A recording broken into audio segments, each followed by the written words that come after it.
you know, what did you feel nung nabasa nyo na may nagtatanong when the results came out, bakit sila? May mga ganyang comments. Of course, there will be people na super happy, there will be people na medyo critical. So what did you feel when nabasa yung mga ganong feedback?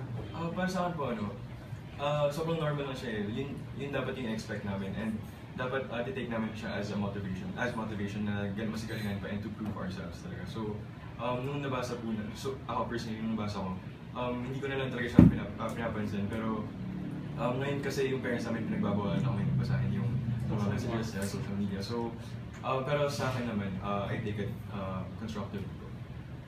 And para po sa akin, gusto kong pasalamat kahit pa paano kasi parang nasubaybayan po nila yung show. Pero sa paraan po na, syempre may kanya-kanya po yan na mga bias po. So hindi po talaga maiwasan na if ever na hindi po matanggap yung bias nila.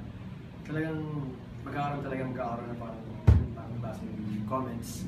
Pero like what Nico said, don't read the comments, parang just the bad comments. Just go on, parang move forward lang. And kailangan isipin yung mas makakabuti sa loob. Okay. So are you totally like blacked out sa social media? Is that what you're doing? Or No. Hindi man po. Siguro po, and hindi, kasi po may To The Top page po dati. So parang hindi na po masyado doon nagpo-post. And doon na po sa bagong TOP Facebook. So parang hindi namin mabasa. They're still very active on Yes, we are. you do have like your own individual accounts, of course. What's like the nicest thing that you've heard? Like a comment about yourself. I can't.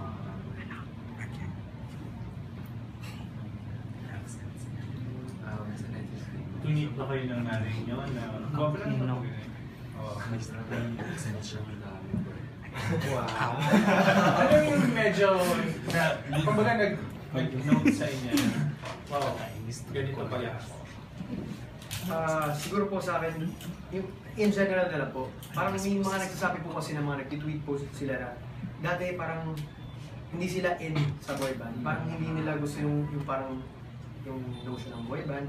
Pero nung napanood po nila yung To The Top, kasi nasubaybayan po nila, doon po nila parang na-appreciate kung ano yung paghihirap ng grupo para magkaroon ng perfect and solid na performance every show na.